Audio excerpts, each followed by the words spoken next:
So for those of you who have listened to the podcast, The State of Wellness, we have really attempted to work from the perspective of mental health professionals, dealing with topics that range in scope, that aren't limited to just some specific kind of treatment, but certainly that are at least related to the human experience or the human psychological experience. And honestly, that's so broad that we could pretty much talk about anything.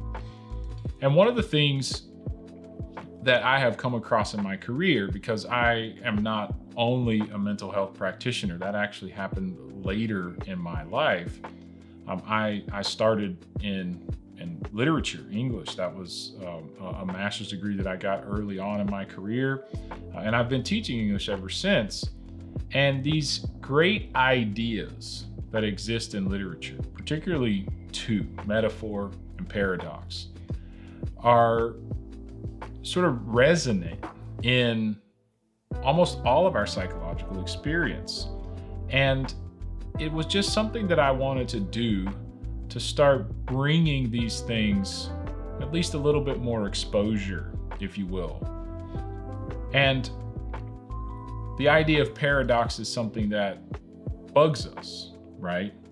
The definition of it being, well, it's got a multifaceted definition, but particularly the two that I lean to. A statement that seems to contradict itself, but is nonetheless true, or a statement that is self-contradictory or logically untenable, though based on a valid deduction from acceptable premises. It's basically a contradiction that, for whatever reason, in whatever context, works.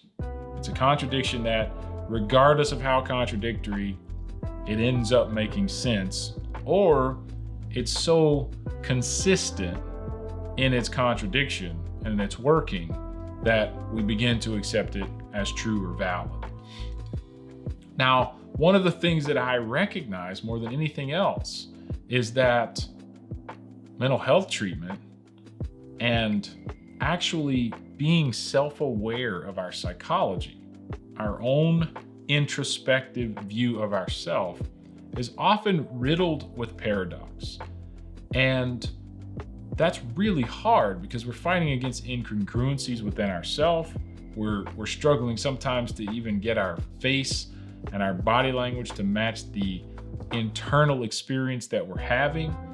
We struggle to communicate our emotional experience in any kind of a articulate way.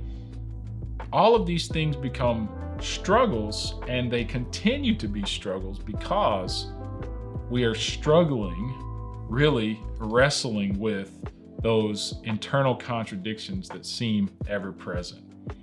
And I think it's important to isolate and pay attention to those things, but I also think it's important to, well, for lack of a better word, normalize them, because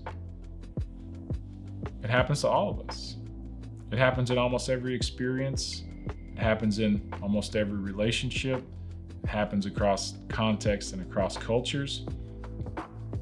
And I learned that not because I know all of these things immediately or I've experienced all of these things directly, but because I have enough of a literary background and I have enough familiarity with ancient texts and all of the storytelling that has come to us across time. And this is where the psychoanalysts, particularly in Carl Jung's line, really dug into the fact that these collective unconscious aspects of our entire culture and society, not just an individual culture like the Western culture, American culture, or Eastern culture, but all the cultures that have ever existed, start to develop archetypical manifestations and symbols throughout our society. And albeit contradictory or paradoxical, we can see that they have validity.